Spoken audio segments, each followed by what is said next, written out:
our channel. Today, we're kind of in a planning mood. Isn't that right, Spencer?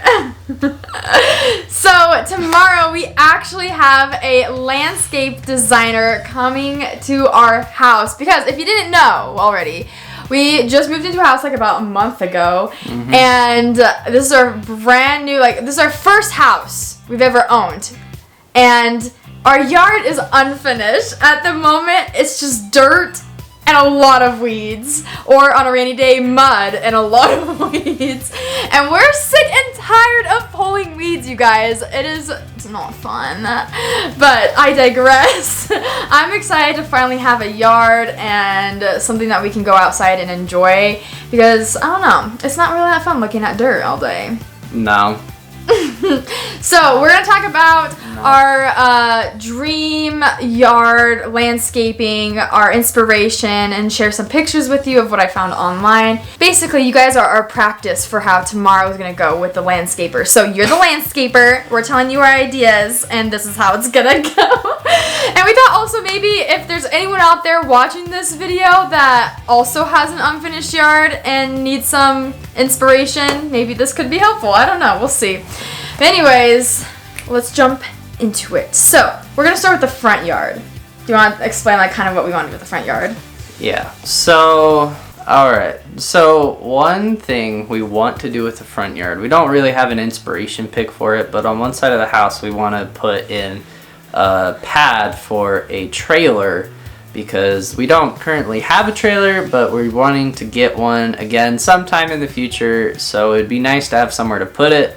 I believe our neighborhood HOA or whatever it is says that we can't keep the trailer in our driveway. So I think we'll still have to check on if we can, but we want to put in a concrete pad for the trailer to go on, so then it looks nicer and a little more tucked away.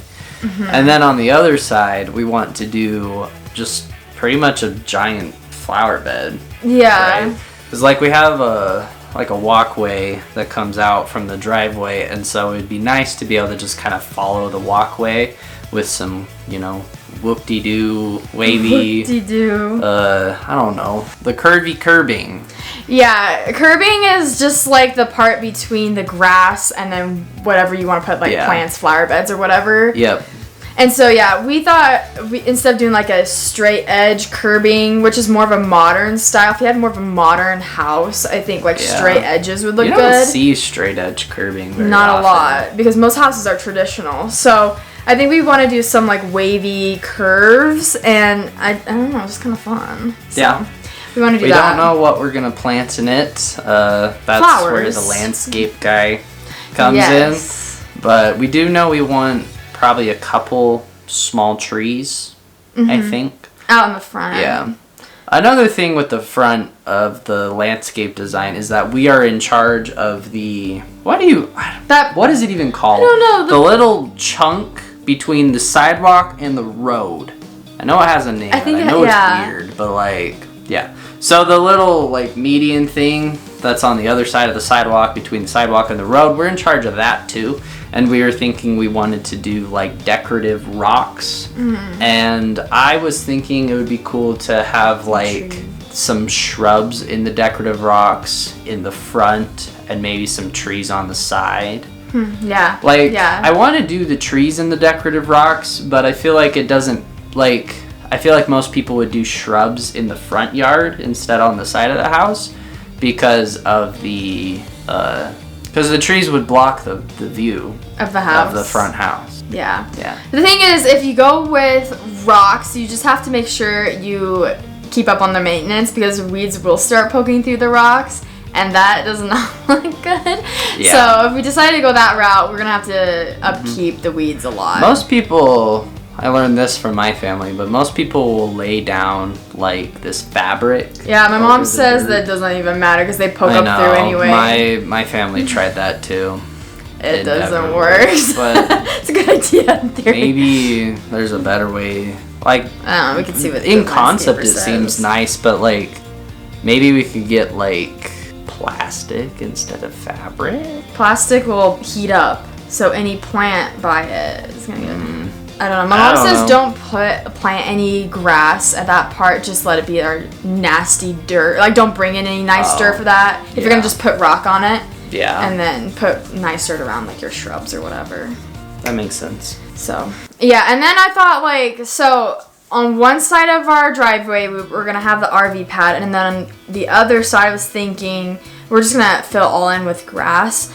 And maybe we can do like a cool like little circle ovalish piece of like a tree and some mulch and like or rocks and some shrubs. I don't know, just to like have some viewpoints of interest. I don't know, this is like, we are such noobs when it comes to this, so it's good that we're hiring someone. Everyone that we talk to says we need to hire someone to help us, even though we have like some basic ideas. I was thinking in terms of like flowers, my favorite flowers are like peonies and dahlias, and so something similar around that to plant in the flower beds. And then I think we want to just like normal trees out front, and then fruit trees in the back.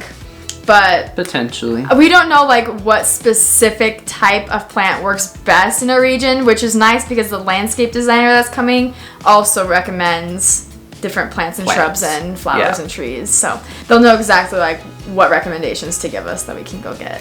So that's good. That's cool. That's really why I like the idea of hiring a landscape designer, because everybody was telling us if you get a landscape designer, then like when they make your design, it's like really detailed. Oh, they'll do like a 3D model. Like sketches, a 3D model. They'll tell you what plants go where. They'll give you measurements of like the spacing between plants and the spacing between the plants in the house and all sorts of cool stuff. That's just been our hardest part with starting the yard, is knowing like how to start the yard.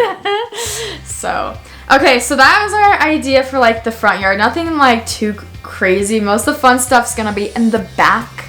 But for the sides, first of all, we want a fence.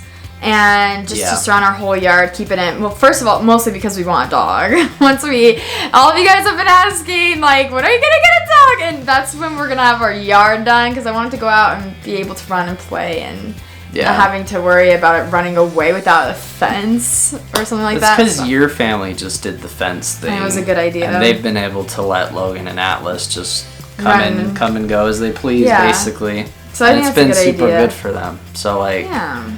It would be nice to have the fence in place before we get a dog, so then when we do have the dog, you can just kind of let him roam in the backyard.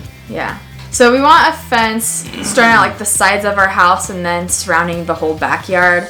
Yeah. And then, so the thing you got to know about our house is it's kind of sloped. It slopes down in the back, starting on the sides. Yeah. So like the front of the house is here, the back of the house is here, and the sides of the house go like that. Yeah. And it's like flat.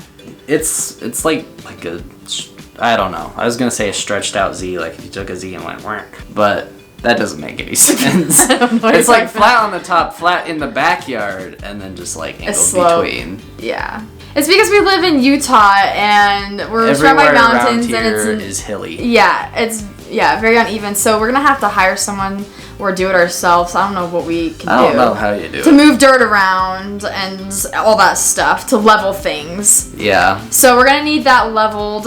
Well, not all of it, because I was thinking, I really like the idea of having a tiered flower bed on one side of the house, going down. And I think it looks really nice, and it could just be like inside of the fence. On the other, we have like this one part of the house that has like our air conditioner unit outside or whatever. We don't even know what to do with that corner. It's very shaded. It's ugly. Yeah. I have a friend that does like sprinkler stuff, and he told me that most people will just kind of do rocks in that portion of the yard. So we'll see what landscape man says. Bouldering would be nice, but we don't know how to do bouldering. No. So bouldering or a dry creek bed. Something you can easily do by yourself. Yeah. If you do it by yourself, you have to rent some big boy equipment, because like to move boulders you would need like a bulldozer or like a backhoe or whatever those, you know what I mean? The crane thingy. Yeah. Yeah. I can't speak today. This is a struggle. I also think it'd be fun to keep the sides of the house sort of sloped because like in the future when we do have kids, it'd be fun to either like put a slide or a slip and slide that goes down that part or like a little spot for sledding. I don't know, but they can go down. Sledding wouldn't be as exciting because it's not that sloped, but slip and slide. It would be very fun.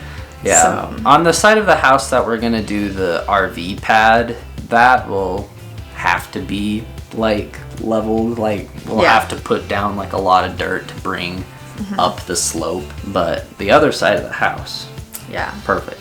Yeah. Okay, so that's the sides of the house. We don't have really that much to add about the sides. So we're gonna have our fence, and I think it would be fun to have a bunch of shrubs or plants surrounding the edge of the fence. Yeah. I don't know, just I found some pictures of like yards that have like shrubs around the fence, and I think it just looks really nice. And also something my mom taught me about gardening is that like every house has its own microbiome, I guess. And so if you have a yard that's full of like a lot of plants and grass and trees and natural stuff, it's a cooler yard. But if you have a lot of like rocks or like dark mulch or like other stuff, like mostly rocks, then it's gonna make it hotter. Oh. And your little microbiome can be a different temperature even from your next door neighbor depending on what you put in your yard. So I want to bring in as many plants as we can because I want a cool yard. I don't want to be sweltering hot outside as much as our little yard can control, obviously. Another idea I had is I want to do like a little stone pathway that like we're one of the houses that has like a sidewalk style thing that branches off the side of our driveway that leads to the front door. So I think it would be cool to do another branch off of that and have like a stone pathway that like leads from that walkway like through the gate around the side of the house through the gate of the fence and then down the side. It's like this. Yeah, it goes around the flower I feel like beds doing something like that would be super nice. Yeah. So we have a couple of things that would be fun to put in the backyard, and one of them is a garden, baby, so we can grow our own produce. The only things I know about gardening are from my mom, because she's really big into gardening right now, but I think I would want some raised beds. That's kind of a classic. A lot of people have raised garden beds, but also, like, I don't know, I'm open to the idea of having tiered garden beds, or like stuff that goes down the sloped part of our yard, kind of like the flower beds I was showing. I don't know. Like, I don't know if I want my garden to go vertical on the side of the house or just to be in the backyard, so I'll have to see. But lots of garden inspo. I think it'd be fun to like grow our own stuff. It would be nice. Yeah. Sometimes the store-bought produce it goes bad so fast, and it's just isn't not super great. Yeah. Another thing about our house is we have like a walkout basement. So downstairs outside the basement is like a little bit of a patio, and I was thinking, like, I wasn't sure how I felt about grass going all the way up to the concrete that's outside the basement. And I was like, I feel like there needs to be something done about that. So I felt like doing something like this, where having like a little bit of a barrier between where the concrete ends and then where the grass starts would be nice. That's something that I want to do, just because I feel like I'm gonna be the one mowing the yard probably, and I feel like trying to get the mower right up next to the concrete you have to go with the trimmer, the patio, like an edge trimmer would be too difficult. So I feel like pulling the grass out a little ways might be helpful. Yeah, I think and it just looks nice. Yeah. We also just want, obviously, we want some grass in the back, and for the other side of the yard, opposite of the garden, I was thinking of having a pergola put up there with grapevines going up on it. I just think it'll be like nice and cozy and also very practical. You can eat your grapes. And then having like a table underneath that with some chairs, like you can go out there and sit. Maybe we can like eat outside for dinner, or when we have guests over, it'd be nice. Like just think of like nice summer nights and sitting out in the backyard. And then right next to it, it'd be fun to have like a little bonfire, campfire thing with some comfy chairs surrounding it. Yeah, the fire pit. A fire pit, yeah. I just think that'd be like very fun to do, fun things. Yeah, the hard thing with our yard is that in the backyard there's a lot of features that we want to do. Our yard isn't but huge. It's not massive, so I don't know how much we're actually going to be able to cram in. Yeah. Without like, because I do want some just like regular grass space in the backyard. I don't want to have the kind of backyard where it's just like absolutely stuffed with stuff. Like, because we've seen the pictures like that where people will I just think those like pictures are cool, but yeah, I don't plant think it's serving. like a jungle in their backyard. Yeah, There's no grass. It's just like it's trees. all like shrubs and flowers and plants. Yeah, there's a picture of this. I really like it. I like how they It they is have cozy, it look, yeah. but I would like to have some grass. You don't like the cottagecore vibes? No, because the reason why I want some grass in the backyard is because I think it would be fun to get a portable disc golf basket, be able to set it up in the backyard so I can practice putting. Yes. And we also want a hammock so bad. Like, we want a place where we could put up a hammock, but obviously because we're gonna have baby trees, they aren't gonna be mature and strong enough for a hammock. No. We'll have to see. I mean, you can get a standing hammock, one that's not attached to a tree. I was gonna say if we want hammocks, it'll probably have to be that at first. Yeah, because we can still plant the trees, planning on having it be hammockable, but we might not even be the ones that get that benefit. We might move out of the house before those trees get old enough to actually support a hammock. But I think it'd be so fun to have like fruit trees, like lemon tree and a peach. Do lemon trees grow around here? I think so. A peach tree. I know peach trees do. My family used to have a peach tree. Apple It got tree. massive though. Yeah, there's lots of different cherry tree. You don't like cherries, but I do. I'm not the biggest fan of But cherries. there's a bunch of different fruit trees that could grow, and that would be fun to have that as well. Yeah, I know. We can do some fruit trees if we have room. We'll see what the designer says. But I think that's all about Oh, and I yes, had for my ideas. lights. String lights. We already have those, but it'd be fun to put those over like the bonfire or the pergola. Hanging from the pergola, the top of the pergola. String lights. That'd be so cute. The person that we're hiring says they could do a bunch of different features. Like they can do dry creek beds, which I think would be fun if we... I don't know where he think would be best for one, but... Where would we put it? I don't know. Honestly, I feel like the dry creek bed would be the kind of feature to go by the air conditioner unit. Yeah, I think so too. Because that's somewhere where like having rocks there makes sense anyway. They said they also could do like water features, which I never really thought about doing a water feature. It might be kind of nice to have a little trickly pond thing in the backyard. I don't know how much upkeep that is. It's probably more than we think it is. So yeah, there's lots of stuff to think about. But if you guys have any suggestions on what we should put in our yard, or if you have something in your backyard that you really love, make sure to comment it down below because we'll use all the ideas we can get. We're in our planning phase right now. But that's our basic outline of some of the stuff that we've been looking at for our dream yard. But thank you guys so much for watching this video. If you liked it, give it a thumbs up. Let us know if you'd like to see us do this again with our basement, because we still have half a basement to plan. That's true. So let us know if you want to see that. Subscribe if you are new, and we'll see y'all next time. Bye!